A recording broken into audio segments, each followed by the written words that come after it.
Recettes fiscales. Plus de 3200 milliards mobilisés en 2022. Annonce faite par M. Ouattara Abou à l'occasion du séminaire bilan 2022 et perspective 2023 tenu les 6 et 7 février 2023 à Abidjan. Cette importante rencontre présidée par M. Moussa Sanogo, ministre du Budget et du Portefeuille de l'État, représentée par M. Sall Adaman, directeur de cabinet, a réuni outre les membres du comité de direction élargi, les inspecteurs divisionnaires, les sous-directeurs et chefs de service désignés. Le séminaire a été consacré à l'analyse des résultats au titre de l'année 2022 et aux prévisions de recettes pour 2023. À l'entame des travaux, Mme Bekana Thérèse Nicole, épouse Gobou, receveur principal des impôts d'Abidjan Sud 1, a fait la lecture et le commentaire du principe intitulé « Conscience professionnelle ». La conscience professionnelle peut être définie comme l'état d'esprit d'un travailleur qui met un point d'honneur à apporter du soin à son travail. La conscience professionnelle telle que définie et présentée est une vertu qui constitue le socle de tous les principes et valeurs de notre charte d'éthique. M. Ouattara Abou, directeur général des impôts, a salué la présence de M. Adaman Sall, directeur de cabinet représentant M. le ministre du Budget et du Portefeuille de l'État. Il a prié de transmettre à M. le ministre ses meilleurs vœux et de lui traduire sa profonde gratitude pour la constante sollicitude et l'attachement de la tutelle à l'administration fiscale. C'est également le lieu pour moi de vous exprimer les sentiments de satisfaction et de gratitude, de reconnaissance de l'ensemble des agents de la Direction générale des impôts pour le soutien constant que le ministère ne cesse d'apporter à notre administration. Par la suite, il a présenté et commenté les résultats de recettes de l'année 2022. Les réalisations enregistrées par l'ensemble des services s'établissent à 3 205,7 milliards. Il est toutefois important de noter qu'en comparaison avec les résultats de l'année 2021, qui se chiffrait à 2 849,3 milliards de francs, les recettes sont en progression de 356,3 milliards, soit un taux de progression de 12,5%. Au regard de la progression de nos recettes, en rapport avec celle de l'année dernière, je voudrais me permettre de vous adresser mes vives et chaleureuses félicitations pour les efforts accomplis avec abnégation et, comme le disait tout à l'heure notre collègue, avec conscience professionnelle. Dans son discours, M. Adaman Sall, directeur de cabinet, a formulé des vœux de santé et de paix à l'endroit du directeur général et de l'ensemble du personnel tout en exprimant la compassion de la tutelle à la grande famille des impôts pour les agents disparus. Il a tenu exceptionnellement à féliciter et à encourager l'ensemble des agents des impôts pour la performance réalisée au cours de l'année 2022. Afin d'atteindre les objectifs de recettes pour l'année 2023, M. Adaman Sall a énuméré des axes à explorer pour y parvenir. Il s'agit notamment le démarrage effectif du contrôle des flux de télécommunications, la facturation électronique et le projet de dématérialisation. 2. La patente, l'amélioration de la version actuelle des plateformes e-impôts et CJC. Les applications et modules déjà fonctionnels devront être utilisés de façon efficiente.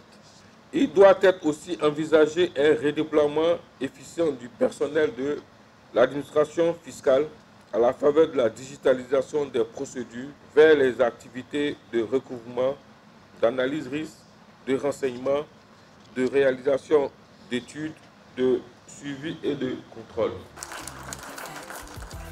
Après l'ouverture des travaux, M. Cissé Aboubakari, directeur général adjoint des impôts, modérateur du présent séminaire, a invité les participants à s'appesantir sur les attentes et réflexions qui devront déboucher sur des recommandations fortes. Nous reprenons le séminaire maintenant sur 2 jours avec des thèmes denses. J'espère pouvoir être à la hauteur de la redoutable tâche. Bien sûr, avec votre encadrement, je n'ai aucun doute que nous allons pouvoir réussir à travailler. L'analyse fine des réalisations a été faite par M. Adiko Innocent, directeur de la stratégie, des études et des statistiques fiscales, assisté de M. Nguessambrou Tchoumou Serge, sous-directeur de la prévision et des statistiques, et de Kapo Guillaume, chef du service de l'analyse des recettes. Mais lorsqu'on se compare à 2021, nous avons une hausse globale de 356 milliards parce qu'on avait fait en 2021 2849 milliards. Une progression en termes relatifs de 12,5%. Au niveau de la TSE, la taxe spéciale d'équipement, toutes les directions d'Abidjan ont atteint leurs objectifs, à l'exception de la DRAN 2. Au niveau de l'intérieur, nous avons 8 directions régionales qui ont atteint leurs objectifs. Il y a l'environnement économique international et qui a impacté également notre économie nationale. Outre le thème central, le séminaire a entendu d'autres communications. La présentation des principales mesures de l'année fiscale 2023, faite par M. Kwasi Antoine, sous-directeur de la législation. Cette année fiscale comporte 18 articles. Et cette année fiscale a été élaborée sur la base des grands axes qui sont ressortis de la note de cadrage que M. le ministre a bien voulu adresser à M. le directeur général des impôts en date du 10 juin 2022. Le point des travaux et audits de l'inspection générale des services fiscaux pour l'année 2022, présenté par Mme Bamba Véronique, inspecteur général des services fiscaux. En 2022, 3 audits ont été terminés, communiqués au directeur général des impôts et aux managers concernés. Alors, le directeur général des impôts est le commanditaire en chef des audits de l'inspection générale et le ministre également peut commanditer des audits.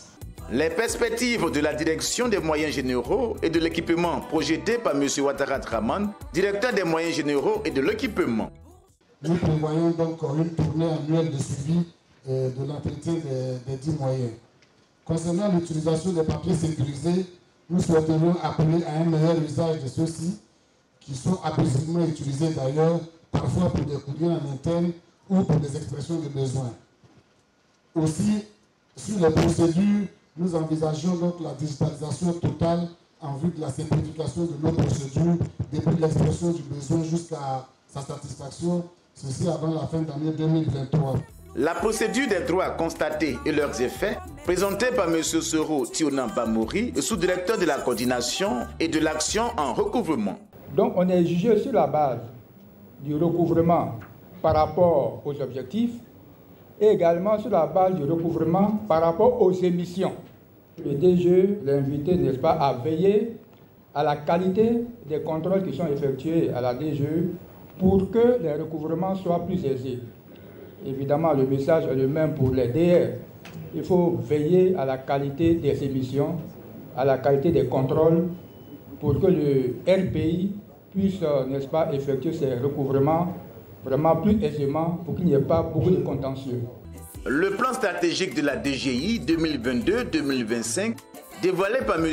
Kone Yaya, conseiller technique du directeur général et chef de l'équipe projet du dit plan. Pour l'essentiel, nous avons procédé à une élaboration du plan stratégique. Ce plan stratégique repose sur la vision de M. le directeur général des impôts. Alors, nous allons reposer donc toute cette vision sur des valeurs, mais retenons essentiellement le dynamisme. Il y a également l'équité, la transparence et enfin la responsabilité. Monsieur Bézi Mathurin, sous-directeur du GUDEF, a fait l'état des enjeux fiscaux, des demandes de rectification et de certains indicateurs économiques régionaux. Cette demande porte sur les états financiers transmis en ligne. Ce qui est nouveau, c'est que il y a un suivi centralisé et quand on parle de la DGE par exemple 18,2%, 18,1%, donc c'est quasiment stable au niveau de la DGE. Monsieur Boabayi Apollinaire, directeur du cadastre, assisté de son conseiller technique, Monsieur Komoyo Lucien, a présenté les travaux des projets PAGEF et PIDUCAS. Ce sont des projets qui vont nous permettre de non seulement élargir l'assiette, mais qui vont également permettre de pouvoir connaître certaines activités qui sont cachées ça et là.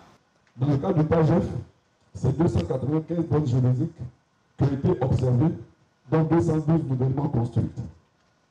Au niveau du PUDICAS, c'est 31 bornes géodésiques qui ont été construites et observées, dont 18 à Boaké et 13 à San Pedro. Monsieur Sanogo Lassina, directeur des ressources humaines et de la formation, assisté de Monsieur Sangaré Siaka, chef du service en charge du CIGIRI, a fait le bilan du CIGIRI. C'est un système qui a atteint sa maturité à travers le développement de plusieurs modules. Le CIGIRI comporte 6 modules actifs. On a le module enrôlement qui concerne l'ensemble du personnel. On a le module espace agent qui concerne aussi l'ensemble du personnel. Aussi, on a le module responsable, voilà, qui permet à chaque responsable de pouvoir viser les actes dans le système. On a le module DRH qui est dédié exclusivement à la DRH. On a le module administration et enfin le module statistique qui permet de produire des statistiques. À l'issue des présentations et des échanges, le séminaire recommande 1. Au niveau de l'optimisation de la mobilisation des recettes fiscales, la poursuite de la modernisation de la DGI et le renforcement de l'encadrement des agents. La liquidation systématique des notifications définitives de redressement, la prise en charge systématique des déclarations sans paiement et des émissions par les receveurs. 2. Au niveau des échéances déclaratives, le renforcement de l'assistance du centre des téléservices fiscaux aux contribuables dans la mise en œuvre de la mensualisation des déclarations des contribuables relevant du régime du réel simplifié d'imposition. 3. Au niveau de la digitalisation, la mise à disposition des habilitations CIGICI aux agents de l'IGSF. Les objectifs de recettes brutes au titre de l'année 2023 se chiffrent à 3 697,3 milliards. Ils sont en hausse de 491,6 milliards, soit un taux de progression de 15,3% par rapport aux résultats de 2022. Dans son discours de clôture, M. Ouattara Abou a exhorté les participants à mettre en pratique les bonnes résolutions de ce présent séminaire pour l'atteinte des objectifs de recettes 2023. De nouveaux défis nous attendent en 2023. Moi, j'ai confiance à chacune et à chacun de vous. Ce taux de progression, il est à notre portée. Le séminaire a décliné lui-même les principaux leviers que nous devons actionner pour atteindre cet objectif, pour réaliser cet objectif. À la fin du séminaire, quelques participants ont tenu à livrer leurs impressions. Nous devons tout mettre en œuvre pour pouvoir atteindre ces objectifs. Nous avons les moyens de le faire et il suffit de se donner des stratégies, donner certaines orientations et puis pouvoir travailler vraiment dans de bonnes conditions. Nous savons tous qu'un bon résultat se réalise dans un environnement social apaisé et maîtrisé. Et c'est là, nous, notre rôle et notre défi. Comme toute organisation, il est nécessaire de faire une pause pour faire donc un bilan. Et ce bilan, en tout cas selon moi, il est positif. Nous avons face à nous des défis très importants en matière d'informatisation et de digitalisation.